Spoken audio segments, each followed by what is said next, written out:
Hello, एक बार फिर से स्वागत है आपका एमआई चैनल में।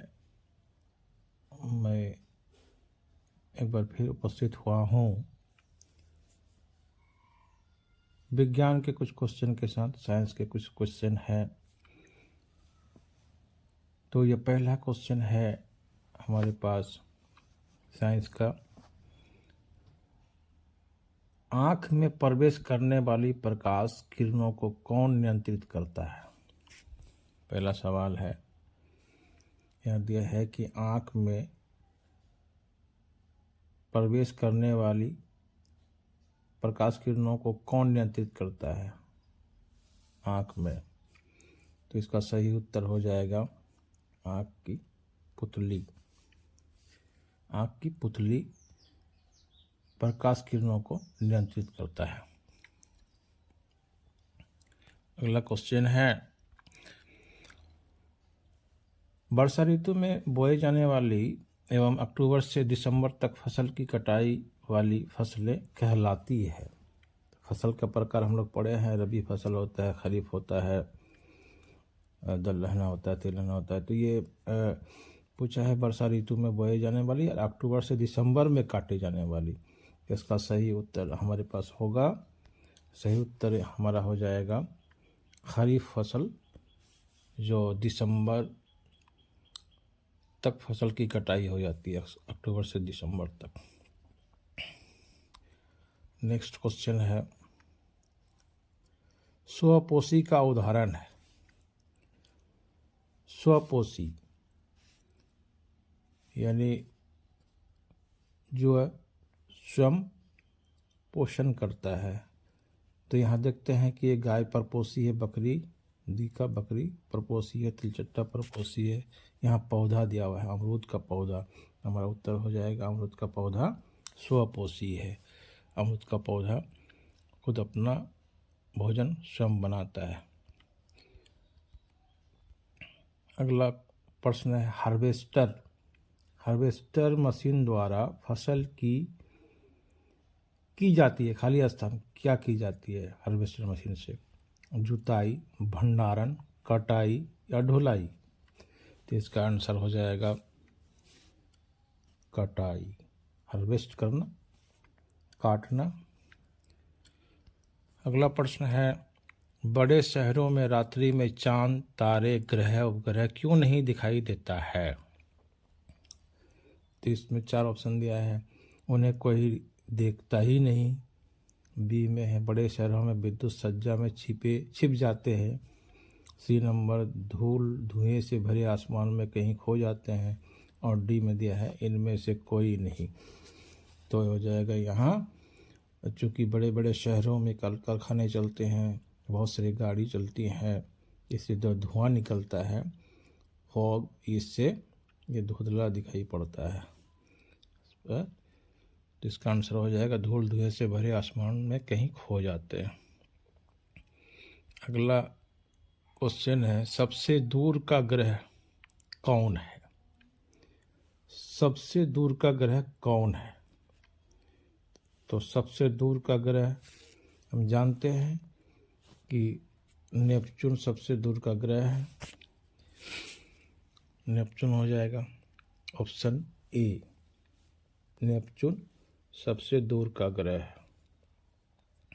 अगला प्रश्न है, खगोलीय पिंडों की दूरी को किस इकाई में मापा जाता है? खगोलीय पिंड की दूरी को किस इकाई से मापा जाता है? इकाई पूछ रहा है, यहाँ पे दिया है। ए में प्रकाश वर्ष, बी में मीटर, सी में किलोमीटर, डी में सेंटीमीटर।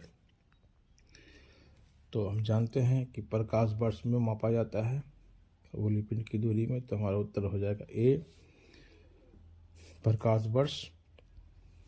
अगला सवाल है, किस घर्षण की अपेक्षा सर्पी घर्षण कम होता है? ए में दिया हुआ है बहुत स्थितिक घर्षण, बी में लोटनिक घर्षण, सी में दोनों और डी में दोनों में से कोई नहीं। इसका उत्तर हो जाएगा स्थैतिक घर्षण, ए, ऑप्शन ए। अगला सवाल है, तरल, हवा या जल में गति करने वाली वस्तु को उचित आकार देकर घर्षण बल खाली जगह किया जा सकता है क्या? ए में दिया हुआ अधिक, बी में दिया हुआ है कम, सी में समाप्त और डी में इनमें से कोई नहीं। इसका सही उत्तर हो जाएगा कम। तरल देने के बाद घर्षण बल को कम किया जा सकता है।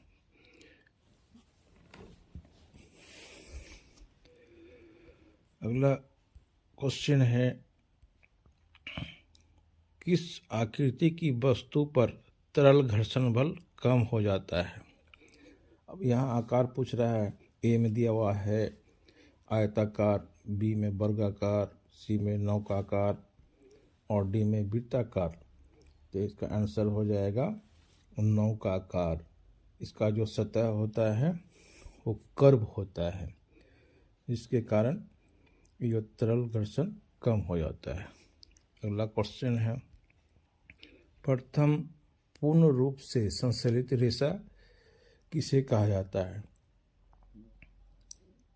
पूर्ण रूप से, क्वेश्चन है पूर्ण रूप से संश्लेषित रेशा किसे कहा जाता है? यानी आर्टिफिशियल जो रेशा है, इसको इनमें से कौन होगा? तो रेशम हो गया, कृत्रिम हो गया। इसका आंसर हो जाएगा रियोन। ऐसा होगा रियोन। रियोन जो है पूरी तरह से एकदम कृत्रिम है, इसलिए आंसर सी होगा रियोन। अगला क्वेश्चन है, निम्न में से धागे की मजबूती सबसे अधिक होती है? किस धागे की मजबूती सबसे अधिक होती है? तो यहाँ हो जाएगा लाइलॉन। लाइलॉन बहुत मजबूत होता है, इसलिए इसका ऑप्शन सी उत्तर हो जाएगा। अगला प्रश्न है, दमकल कर्मचारियों के कपड़े पर कितनी परत चढ़ी, किसकी परत चढ़ी होती है? दमकल कर्मचारी चूँकि आग वगैरह को बुझाता है और पानी डालने का काम करता है, तो उसके कपड़े पर किसकी परत चढ़ी होती है? यहाँ ऑप्शन दिया हुआ है, ए मेलामाइन, बी बेकेलाइट, सी पॉलीथीन और डी पॉलीविनाइल क्लोराइड। तो इसका सही आंसर हो जाएगा ए मेलामाइन। इसको याद रखना है, मेलामाइन का परत चढ़ा हुआ रहता है किसका? दमकल कर्मचारी के कपड़े में। अगला सवाल है, ध्वनि की प्रबलता किस कारक पर निर्भर करती है? ध्वनि की प्रबलता किस कारक पर निर्भर करती है? ये में दिया हुआ आयाम, बी में तारत्व, सी में प्रबलता और डी में इनमें से कोई नहीं। तो ये आयाम पर निर्भर करती है। किसमें? ऑप्शन ए आयाम पर निर्भर करती है। क्या? प्रबल, ध्वनि की प्रबलता। अगला क्वेश्चन है, ध्वनि की प्रबलता घटाने के लिए हमें ध्वनि के कंपन को क्या करना चाहिए? ऑप्शन ए में दिया हुआ है कि आवृत्ति घटानी होगी। ऑप्शन बी आपका है आवृत्ति बढ़ानी होगी।